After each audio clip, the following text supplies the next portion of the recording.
నమస్కారం welcome to I dream ప్రస్తుతం మనతో పాటు ఉన్నారు ప్రముఖ ఆధ్యాత్మికవేత్త శ్రీ వేదిక్ వాస్తు ఉపాసకులు శ్రీ విద్యా ఉపాసకులు శివయోగి బ్రహ్మశ్రీ సిస్లా జయశంకర్ గారు మనతో పాటు ఉన్నారు ఇప్పుడు గురువుగారితో మాట్లాడదాం నమస్కారం గురువుగారు ఆయుష్మతి భవ గురువుగారు నాకు ఒక చిన్న సందేహం ఏంటంటే సాధారణంగా భక్తులందరూ కలియుగ ప్రత్యక్ష దైవం వెంకటేశ్వర స్వామిని దర్శించుకోవడం కోసం ఎంతో వ్యయ ప్రయాసాలు పడైతే వెళ్తూ ఉంటారు ఎన్నో ఇబ్బందులు ఆటంకాలు ఎదుర్కొంటుంటారు ఆ వెళ్ళే ఆ యొక్క ప్రయాణంలో అట్లా వెళ్ళిన తర్వాత మనకు అక్కడికి వెళ్ళిన తర్వాత ఎన్నో ఇబ్బందులు పడుతుంటాము వెళ్ళిన తర్వాత అసలు మనం భగవంతుని దర్శించుకునే అనేది కొన్ని సెకండ్స్ మాత్రమే అవునమ్మా నిజంగా మనకు ఆ ఫలితం అనేది దక్కుతుందా గురువుగారు మనం ఎక్కువసేపు భగవంతుని ముందుండి ప్రార్థించే టైమే ఉండదు అంటే తప్పకుండా దక్కుతుంది ఆ క్షణమాత్రపు దర్శనంలోనే భగవంతుడి యొక్క అనుగ్రహం మనకు లభిస్తుంది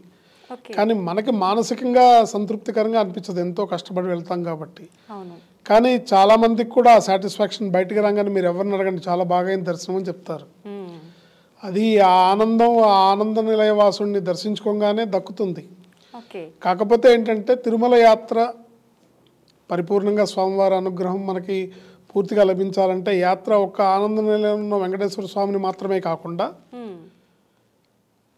అక్కడ చేయాల్సిన కొన్ని పనులు ఉంటాయి వరుస క్రమంగా మనం దర్శనానికి వెళ్ళినప్పుడు ముందుగా పుష్కరిణిలో కంపల్సరీ స్నానం చేయాలి ఈ రోజుల్లో అవన్నీ మిస్ అవుతున్నారు అందరూ అక్కడ టీటీడీ అధికారులు కూడా అక్కడ రిస్ట్రిక్షన్స్ పెట్టడం అంటే అక్కడ బట్టలు ఉతకడం ఇవన్నీ కుదరదు కాబట్టి స్వామి పుష్కరిణి తటే అంటారు అంటే అఖిలాండ కోటి బ్రహ్మాండ నాయకుడైన వెంకటేశ్వర స్వామి ఈ భూలోకంలో ఈ ప్రదేశం నేను వెలయడానికి నేను ఉండడానికి నాకు అనుకూలంగా ఉంది నాకు ఇక్కడ ఉండటం ఇష్టము ఇది క్రీడాచలం అంటారు దాన్ని సో ఆయన క్రీడించడానికి ఆయన తిరిగి నడయాడడానికి అనుకూలంగా ఉన్న ప్రదేశంగా ఆయన ఎంచుకొని అంతకుముందు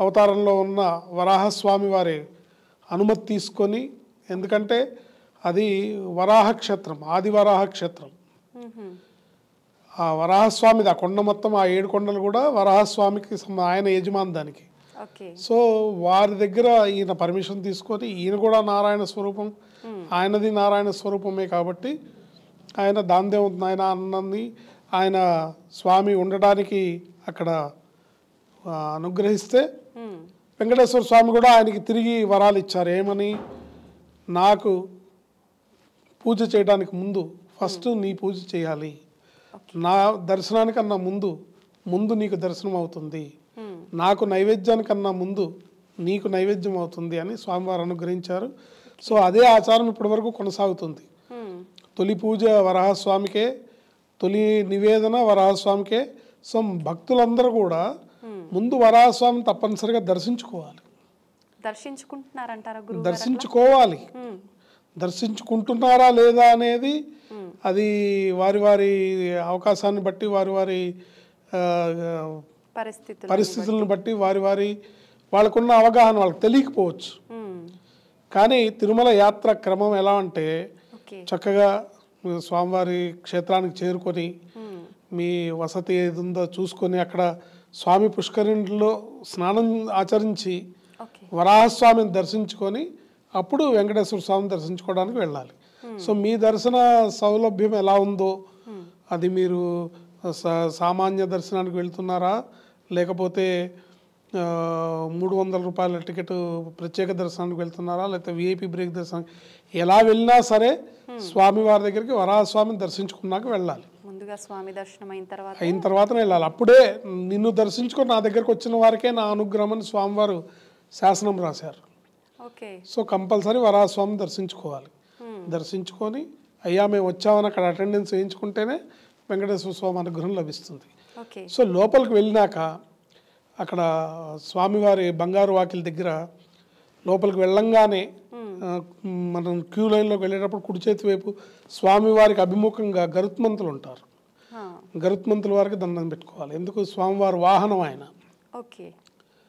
ఏంటి సో ఆయనకి దండం పెట్టుకోవాలి స్వామి నేను వచ్చాను స్వామి అనుగ్రహాన్ని మీరు మాకు కొంచెం రికమెండ్ చేయండి అని అక్కడి నుంచి జయ విజయులు ఉంటారు జయ విజయులకి దండం పెట్టుకోవాలి జయ విజయులు ద్వారపాలకులు ఓకే. మన సీఎం గారి దగ్గరికి వెళ్ళాలంటే బయట ఉన్న బాడీ బాడీ గార్డ్స్ అటెండర్స్ వాళ్ళని అయ్యా కొంచెం మమ్మల్ని పంపించు, నా పేరు కాస్త చెప్పు అని ఎలా అంటాము, అలా జై విజయలకి నమస్కారం చేయాలి. చేసినప్పుడు ఆ ప్రొసీజర్ అనేది కరెక్ట్గా ఉంటుంది. ఓకే. సో డైరెక్ట్గా స్వామి దగ్గర కాకుండా స్వామిని చూస్తాం, కానీ జై విజయలకు కూడా దండం పెట్టి, అంటే ఇప్పుడంటే ఇక జై విజయల దగ్గర నుంచే బయటికి పంపించేస్తున్నారు. మామూలుగా అయితే లోపలికి వెళ్ళిన తర్వాత పద్మనిధి శంకరనిధి స్వాములు కూడా ఉంటారు. తిరిగి వచ్చేటప్పుడు వాళ్ళకు కూడా దండం పెట్టుకోవాలి. వెంకటేశ్వర స్వామి దర్శించుకున్నాక వాళ్ళకు కూడా దండం పెట్టుకోవాలి. పద్మనిధి శంకరనిధి వాళ్ళేంటి, ఆ పద్మనిధి శంకరనిధి స్వాములు ఇద్దరు కూడా స్వామివారి యొక్క సంపదని కాపలా కాస్తుంటారు. స్వామివారికి ఉన్న ఆభరణాలు కానివ్వండి, స్వామివారికి ఉన్న సంపదను కానివ్వండి, స్వామివారికి ఉన్న ధనాగారం కానివ్వండి, ధాన్యాగారం కానివ్వండి, స్వామికి సంబంధించిన దేన్నైనా వాళ్ళు సంరక్షిస్తూ ఉంటారు. సో వాళ్ళకి దండం పెట్టుకోవడం వల్ల మీ యొక్క సంపద కాపాడబడుతుంది. మీ యొక్క ఆస్తిపాస్తులు ఇంకొకళ్ళు అన్యాక్రాంతం చేసుకోకుండా, ఇంకోళ్ళు ఆక్రమించుకోకుండా స్వామివారి అనుగ్రహాన్ని మీరు పొందుతారు. అలా జై విజయలకి పద్మనిధి శంకరనిధి స్వాములు ఇద్దరికి దండం పెట్టుకోవాలి. నిజంగా ఇంత అర్థం ఉందా? ఉంటుందండి. ఎందుకంటే క్షణమాత్రపు దర్శనం అయినా కూడా కనీసం ఇప్పుడు జై విజయల దగ్గర నుంచి బయటకు పంపించేసిన అక్కడి నుంచోనే మానసికంగా అన్న ఆ పద్మనిధి స్వామికి శంకరనిధి స్వామికి దండం పెట్టాలి. మనసులో స్వామి వారి పేరు తలుచుకొని దండం పెట్టుకోవాలి. వెంకటేశ్వర స్వామికి దర్శనం, ఆయన క్షణమాత్ర దర్శనం చాలు. ఎందుకంటే ఆయన అఖిలాండ కోటి బ్రహ్మాండ నాయకుడు. ఏంటి ఈ కలియుగంలో ప్రత్యక్ష దైవం. ఏంటి కలియుగంలో స్వామి వెంకటాద్రి సమం స్థానం బ్రహ్మాండే నాస్తి కించన, వెంకటేశ సమోదేవో నా భూతో నా భవిష్యతి. వెంకటాచలాన్ని మించిన క్షేత్రాన్ని మించిన క్షేత్రం కానీ, వెంకటేశ్వరుని మించిన దైవం కానీ కలియుగంలో లేరు. సో దర్శనం చేసుకొని అక్కడి నుంచి బయటకు వచ్చిన తర్వాత స్వామికి ఎదురుకుండా ఉండే ఆంజనేయ స్వామి గుడి ఉంటుంది, బేడి ఆంజనేయ స్వామి గుడి అని. అక్కడికి వెళ్ళి ఆ బేడి ఆంజనేయ స్వామి దగ్గర హారతి కర్పూరం ఇచ్చి ఇటు ఆంజనేయ స్వామికి అటు వెంకటేశ్వర స్వామికి ఇద్దరికి చూపించి అక్కడ కొబ్బరికాయ కొట్టి అక్కడితో యాత్ర పరిపూర్ణం అవుతుంది. అది కాకుండా ఈ మనమంతా కూడా రకరకాలుగా స్వామి దర్శనం అవగానే ఆ ఆనందంలో ఎక్కడెక్కడికో హడావిడిలో ప్రసాదాలు, లడ్డూ కౌంటర్లు అక్కడికి ఇక్కడికి పరిగెడుతూ ఉంటాం అన్నమాట. సో తిరుమల యాత్ర వెంకటేశ్వర స్వామి దర్శనం చేసుకునే విధానం ఇది. ఇలా చేసుకోవడం వల్ల స్వామి అనుగ్రహం మనకు పరిపూర్ణంగా లభిస్తుంది. అయితే గురువుగారు, నాది ఇంకొక చిన్న సందేహం. ఇప్పుడు స్వామిని దర్శించుకునే ఈ ప్రాసెస్ ఏదైతే ఉందో, ఈ ప్రాసెస్లో ఏంటంటే మనకు ఒక్కొక్కసారి పబ్లిక్ ఎక్కువ ఉన్నప్పుడు క్యూ లైన్లో 1-2 రోజులు ఉండే పరిస్థితి కూడా ఏర్పడిన రోజులు ఉన్నాయి. అట్లాంటప్పుడు మనము మామూలుగా పూజలు అనగానే పరిశుభ్రంగా ఉండాలి అని, స్నానాలు అవి ఆచరించకుండా డైరెక్ట్ క్యూ లైన్లో నుంచి వెళ్ళి స్వామిని అయితే దర్శనం చేసుకుంటాం. మరి దానికి దోషం ఏమైనా వస్తుందంట? అంటే స్నానం అనేది దేహానికి కదమ్మా, ఆత్మ పరిశుద్ధమైనది. ఏంటి మనం అక్కడ స్వామి సన్నిధిలో స్వామి దర్శనార్థమై ఆ కార్యమే అక్కడే మనం వెయిట్ చేస్తున్నాం కాబట్టి అది దోషం లేదు. ఎందుకంటే ఒక రోజులో ఇన్ని లక్షల మందికి దర్శనం కల్పించాల్సిన బాధ్యత టీటీడీది కాబట్టి, సో ఆ జనాలు, వెయిటింగు, క్యూ లైన్లు, ఇవన్నీ కంపార్ట్మెంట్స్ ఇవన్నీ ఉంటాయి, నియమ నిబంధనలు అన్నీ ఉంటాయి. తప్పదు, వన్స్ లోపలికి వెళ్ళిన తర్వాత మళ్ళీ మనం బయటికి రాలేము. సో తప్పదు, అలా దర్శనం చేసుకోవాల్సి.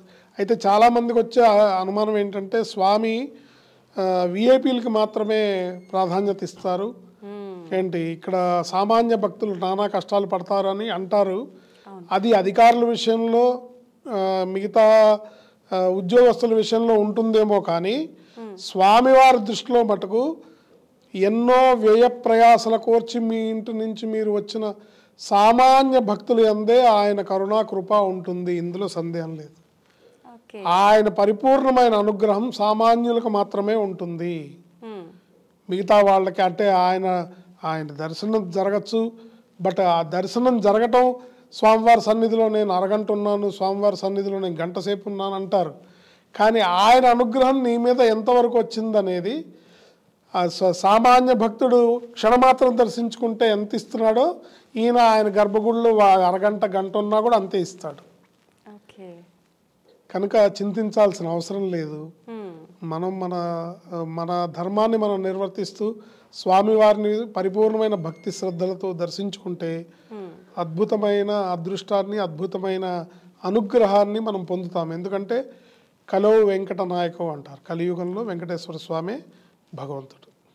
నిజంగా గురువుగారు, వెళ్ళామా వచ్చామా దేవుని దర్శనం చేసుకున్నామనే కాకుండా ఇట్లా స్వామివారికి సంబంధించి కానీ క్షేత్రానికి సంబంధించి విశేషాలు తెలుసుకుంటే మీలాంటి వాళ్ళ ద్వారా అవి ఇంకా వింటే చాలా సంతోషం గురువుగారు. అవన్నీ తెలియజేసినందుకు ధన్యవాదాలు. ఆయుష్మతి భవ.